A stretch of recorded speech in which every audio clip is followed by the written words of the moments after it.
네, 10월 셋째 주 목요 순장 모임 사람을 감찰하시는 하나님이라는 주제로 우리가 함께 말씀을 나누겠습니다. 이번 주 순모임 가운데 고난과 환난에 대한 새로운 영적인 안목이 열리시기를 주님의 이름으로 축복합니다. 오늘 우리가 살펴볼 말씀은 욥의 기도입니다. 11절 우리가 함께 보도록 하겠습니다.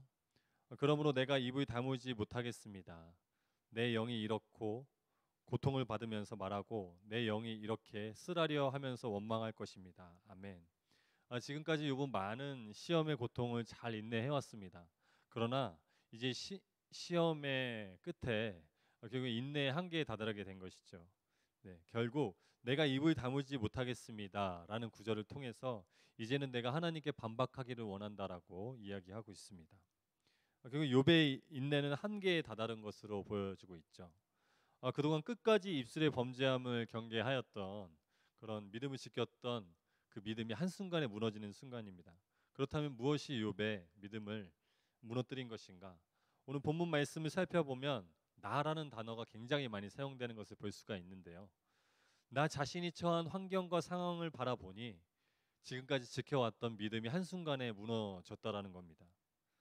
굉장히 부정적인 해석으로 바뀌었다라는 것이죠. 사랑하는 여러분, 나 자신을 바라보면 믿음을 잃어버리게 됩니다. 그러나 하나님을 바라보면 믿음을 지킬 수가 있게 되는 것이죠. 나 자신을 돌아보면 소망이 보이지 않지만 하나님을 바라보게 되면 내가 지금 처한 상황과 환경 속에서도 소망을 꿈꿀 수 있고 또 희망을 볼 수 있는 줄로 믿습니다. 따라서 그리스도인의 십자가의 삶은 나 자신에게 초점이 맞춰져 있는 것이 아니라 그리스도를 위해 내 인생이 내가 죽고자 했을 때 비로소 하늘로부터 허락된 생명의 삶을 누리게 되는 것이죠. 욥은 그동안 하나님을 위해서라면 내 목숨도 바칠 수 있는 그런 각오를 가지고 있었습니다. 그러나 어느 순간 사람들의 소리, 사람들의 너 자신을 한번 돌아봐라라는 소리에 그가 지켜왔던 믿음이 한순간은 무너지게 되었죠. 예수님께서 나 자신이 죽는 것에 대해서 이렇게 요한복음에 말씀하고 계시는데요. 요한복음 12장 22절 23절 말씀. 네. 내가 진실로 진실로 너희에게 말한다.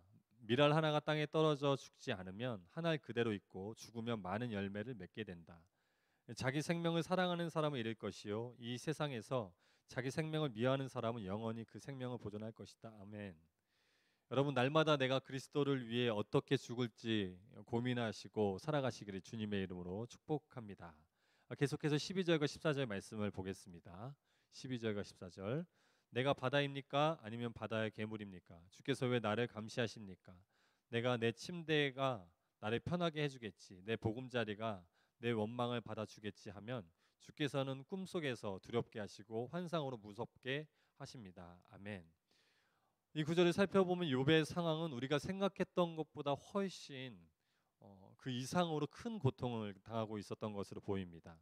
네, 고대 근동의 문화를 살펴보면요, 이 바다는 굉장히 위험 요소를 많이 가지고 있는 그런 상징적인 표현으로 사용되었습니다. 굉장히 평온할 때는 잔잔한 바다지만 비바람이 몰아치거나 태풍이 이르렀을 때는 굉장히 위험이 도사리는 그런 존재로 뒤바뀌잖아요, 바다가.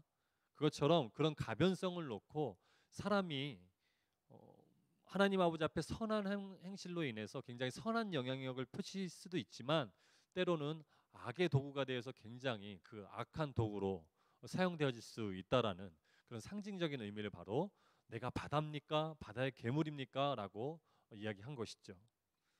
결국 이 얘기를 좀 풀어서 해보면 이런 것입니다. 하나님, 저는 혼돈과 악을 일삼는 악인이 아닙니다라는 의미를 가지고 있는 것이죠. 네. 이렇게 계속 욥은 하나님께 반박해 나가고 있는데요. 계속해서 15절과 16절을 말씀을 한번 보도록 하겠습니다. 15절 16절. 내가 지식되기를 바라며 사느니 차라리 죽는 게 낫다 싶습니다.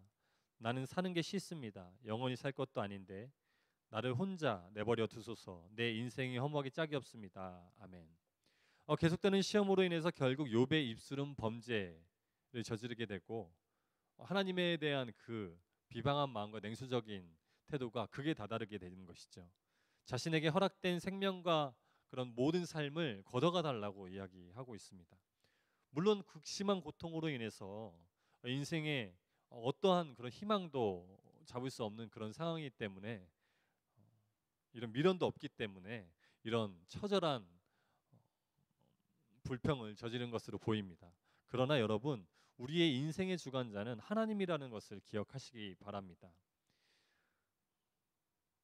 우리 인생의 주관자가 하나님이실 때 우리의 삶과 우리의 모든 생명은 바로 하나님께서 주관하시는 것이죠.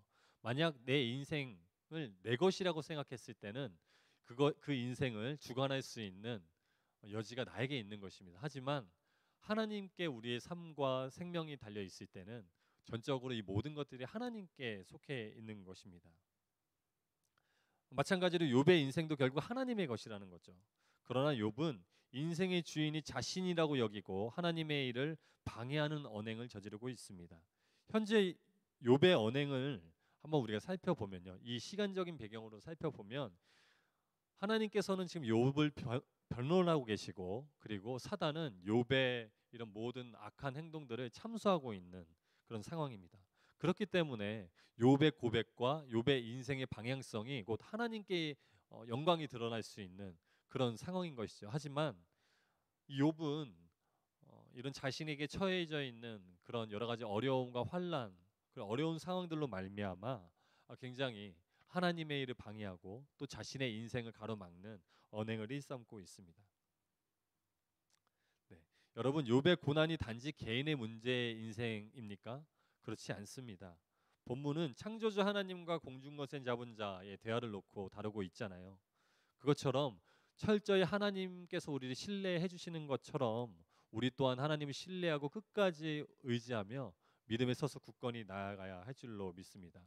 그렇게 될 때 우리의 인생을 통하여서 하나님의 영광이 드러나게 되는 것이죠. 네. 그러므로 사랑하는 여러분, 여러분들의 삶을 여러분들의 것이라고 생각하지 마시고 하나님께서 허락하신 하나님의 삶이고 하나님의 생명이라고 여기시고, 날마다 하나님의 영광이 여러분들의 인생 가운데 드러날 수 있도록 하나님께 인생을 드리고 올려드리시기를 주님의 이름으로 축복합니다. 네. 네, 계속해서 17절과 18절 말씀을 우리가 한번 읽어보도록 하겠습니다. 17절과 18절. 사람이 무엇인데 주께서 그를 크게 생각하시고 그에게 그렇게 많은 관심을 쏟으십니까? 왜 그렇게 아침마다 감시하시고 순간마다 시험하십니까? 자, 17절과 18절을 보면 굉장히 낯익은 말씀을 인용한 것처럼 보입니다. 네.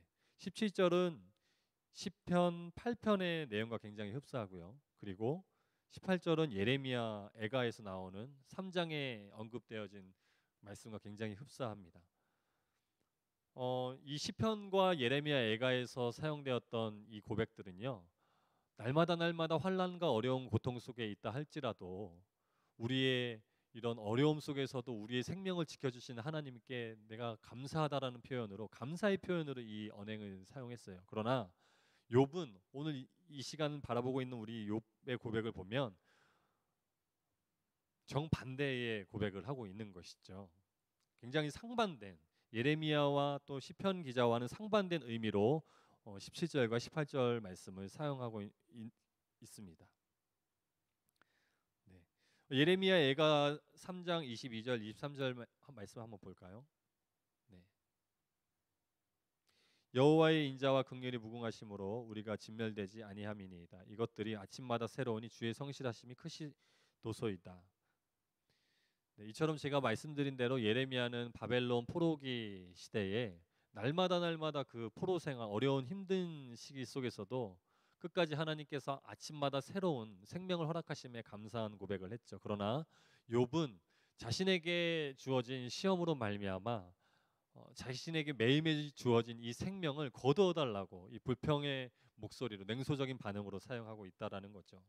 사랑하는 여러분, 우리는 본문을 통해서 고난을 앞둔 이 상반된 두 반응을 보게 됩니다.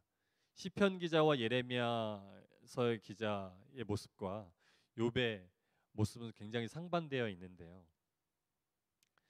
사랑하는 여러분, 이것이 무엇이 문제가 되는가?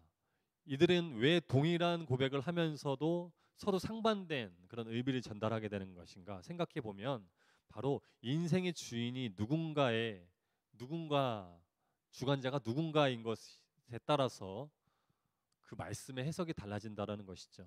내 인생의 주관자가 나의 경우에 하나님이 내 인생을 사용하는 것이 너무나 부담스럽고 또 내 혹여라도 하나님의 영광이 드러나기 위해서 내 삶이 망가지는 것 같은 그런 좌절감에 휩싸이게 된다면 욥의 고백처럼 이루어지게 되는 거죠. 반대로 나의 인생이 하나님의 인생이라고 여겨졌을 때 비로소 하나님께서 내 인생을 통해서 영광을 드러내시는 것에 대한 감사함의 기쁨이 고백이 나오는 것입니다. 이처럼 사랑하는 여러분, 여러분들은 어떤 고백으로 인생을 살아가시겠습니까? 네. 늘 날마다 날마다 우리의 주관자 되시고 인생의 주인 대신 하나님께서 나의 인생을 사용하시는 것에 대해서 감사함으로 기쁨으로 날마다 날마다 새 생명을 주심을 찬양하며 나아가시기를 주님의 이름으로 축복합니다. 끝으로 19절 21절 말씀을 보면요. 주께서 언제까지 나를 떠나지 않으시겠습니까? 침을 꼴깍 삼키는 동안만이라도 나를 가만히 내버려 두지 않으시겠습니까? 오 사람을 감시하는 분이여, 내가 죄를 지었다 해도 그것이 주께 무슨 일이 되겠습니까? 주께서 왜 나를 관역으로 삼으셔서 내가 내 자신에게 짐이 되게 하십니까? 작은 것이라도 경시 여기지 말고 신중하게 행동해야 합니다. 네. 주는 왜 내 허물을 용서하지 않으시고 내 죄를 없애주지 않으십니까? 이제 내가 흙먼지 속에 누울 것입니다. 주께서 아침에 나를 찾으셔도 내가 더는 없을 것입니다. 아멘.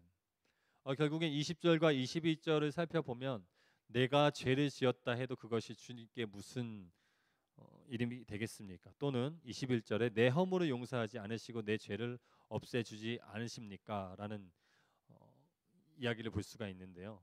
결국엔 오늘 말씀인 7장 이전에 욥의 친구 엘리바스가 욥의 고난에 대해서 해석했던 인과응보적인 사상의 해석이 결국엔 욥에게도 영향을 끼친 것을 알 수가 있게 되는 것이죠. 결국 욥도 처음에는 믿음의 고백으로 믿음을 지키며 나아갔지만 사람들의 계속되는 그 인과응보적인 사상의 생각으로 말미암아 자신이 죄를 지었기 때문에 이런 형벌이 내려졌을까라는 의문이 생긴 겁니다. 그래서 이런 고백을 하게 된 것이죠. 사랑하는 여러분, 오늘 믿음의 사람 욥도 결국엔 연약한 인간이었습니다. 하나님의 심판은 인간이 감당하기는 굉장히 어렵고 불가능한 일이죠. 만약 하나님의 심판을 우리가 감당할 수 있다면 예수 그리스도의 십자가의 복음의 그런 구원의 역사도 필요하지 않았을 것입니다. 그렇기 때문에 우리 연약한 인간은 결국 성령님의 도우심을 간구해야 한다는 거죠. 하나님께서 우리에게 시험의 시간을 허락하셨을 때 우리는 성령님의 인도하심을 간구해서 그것을 능히 감당해야 되고 또 믿음을 지켜야 한다라는 것입니다. 이 믿음의 선한 길조차 우리가 선택하고 헤쳐나가는 것이 아니라는 거죠. 결국 하나님께서 전적으로 은혜를 부어주시고 또 이끌어갈 수 있는 힘을 우리에게 주셨을 때 비로소 욥과 같은 이런 상황 가운데서도 믿음을 지키고 승리하며 나아갈 수 있을 줄로 믿습니다.